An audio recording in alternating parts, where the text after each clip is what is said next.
ರಾಷ್ಟ್ರೀಯ ಸ್ವಯಂ ಸೇವಕ ಸಂಘದ ಕುರಿತಾಗಿ ಮಾತನಾಡುವಾಗಲೆಲ್ಲ ಅದರ ವಿರೋಧಿ ಹಿತೈಷಿಗಳು ಆರ್ಎಸ್ಎಸ್ ಯಾವತ್ತೂ ದೇಶದ ಸಂವಿಧಾನವನ್ನು ಸ್ವೀಕಾರ ಮಾಡಲಿಲ್ಲ, ಆರ್ಎಸ್ಎಸ್ ಮನುಸ್ಮೃತಿಯನ್ನ ಹೇರಲು ಸದಾ ಪ್ರಯತ್ನಿಸ್ತಾ ಇರುತ್ತೆ ಎಂದೆಲ್ಲ ಹೇಳೋದನ್ನ ಕೇಳಿದ್ದೇವೆ. ನಿಜಕ್ಕೂ ಆರ್ಎಸ್ಎಸ್ ಭಾರತದ ಗಣತಂತ್ರವನ್ನ ವಿರೋಧ ಮಾಡಿದ್ದ? ಮೊದಲ ಗಣರಾಜ್ಯೋತ್ಸವವನ್ನ ಆರ್ಎಸ್ಎಸ್ ಆಚರಣೆ ಮಾಡಿರಲಿಲ್ವಾ? ಈ ಎಲ್ಲ ವಿಚಾರಗಳ ಬಗ್ಗೆ ಇವತ್ತು ತಿಳಿದುಕೊಳ್ಳೋಣ. ಸ್ನೇಹಿತರೆ, 1950 ಜನವರಿ 26ರಂದು ಭಾರತವು ಗಣತಂತ್ರ ದೇಶವಾಗಿ ರೂಪುಗೊಂಡಿತ್ತು. ಅರ್ಥಾತ್ ಭಾರತ ಪ್ರಜಾಪ್ರಭುತ್ವ ದೇಶ ಅಂತ ಘೋಷಣೆ ಮಾಡಿಕೊಂಡಿತ್ತು. ಹೀಗಾಗಿ ಜನವರಿ 26 ಎಲ್ಲ ಭಾರತೀಯರಿಗೆ ಆಗಸ್ಟ್ 15ರಷ್ಟೇ ಪವಿತ್ರವಾದ ದಿನ ಆಯಿತು.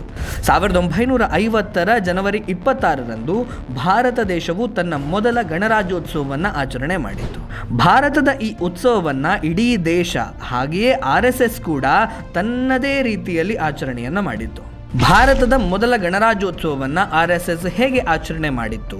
ಆರ್ಎಸ್ಎಸ್ ತನ್ನ ಆರಂಭದಿಂದಲೂ ಕೂಡ ರಾಷ್ಟ್ರದ ಏಕತೆ ಮತ್ತು ಸಮಗ್ರತೆಗೆ ಒತ್ತು ನೀಡಿದೆ.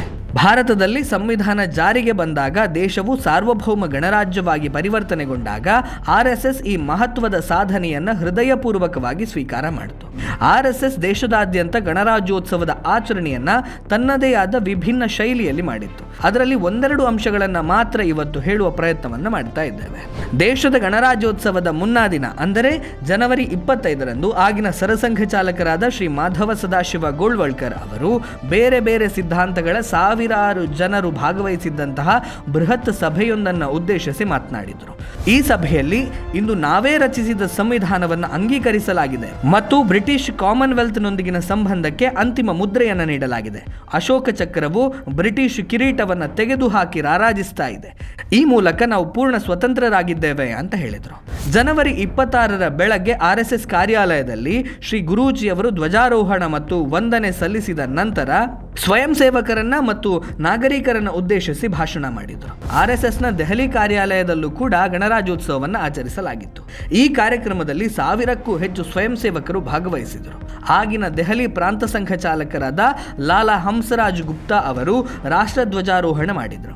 ಆಗಿನ ದೆಹಲಿ ಪ್ರಾಂತದ ಪ್ರಚಾರಕರಾಗಿದ್ದ ವಸಂತರಾವ್ ಓಕ್ ಅವರು ಗಣರಾಜ್ಯೋತ್ಸವದ ಭಾಷಣವನ್ನು ಮಾಡಿದರು. ಪುಣೆಯಲ್ಲೂ ಆರ್ಎಸ್ಎಸ್ ಸ್ವಯಂ ಸೇವಕರು ಮೆರವಣಿಗೆಯನ್ನು ನಡೆಸುವ ಮೂಲಕ ದೇಶದ ಮೊದಲ ಗಣರಾಜ್ಯೋತ್ಸವವನ್ನು ಆಚರಣೆ ಮಾಡಿದರು.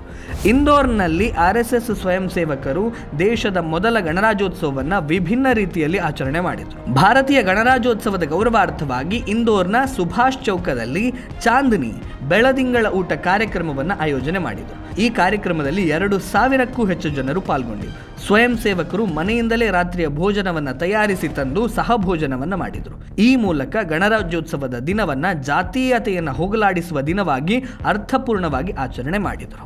ಸಂಘದ ಮುಖವಾಣಿಯಾಗಿರುವ ಆರ್ಗನೈಸರ್ ನಿಯತಕಾಲಿಕೆಯ 1950ರ ಸಂಚಿಕೆಯಲ್ಲಿ ಜೈ ಪ್ರಜಾಪ್ರಭುತ್ವ ಎಂದು ಮುಖಪುಟದಲ್ಲಿ ಪ್ರಕಟಿಸುವ ಮೂಲಕ ಆರ್ಎಸ್ಎಸ್ ದೇಶದ ಸಂವಿಧಾನ ಮತ್ತು ಪ್ರಜಾಪ್ರಭುತ್ವವನ್ನು ಸ್ವಾಗತ ಮಾಡಿತು. ಭಾರತದಲ್ಲಿ ಸಂವಿಧಾನವನ್ನು ವಿರೋಧಿಸುವ ಸಿದ್ಧಾಂತಗಳು ಯಾವುದಾದರೂ ಇದ್ದರೆ ಅದು ಕಮ್ಯುನಿಸ್ಟ್ ಮತ್ತು ಸಮಾಜವಾದಿ ಅಂತ ಸಂವಿಧಾನ ಶಿಲ್ಪಿ ಡಾಕ್ಟರ್ BR ಅಂಬೇಡ್ಕರ್ ಅವರೇ ಹೇಳಿದರು.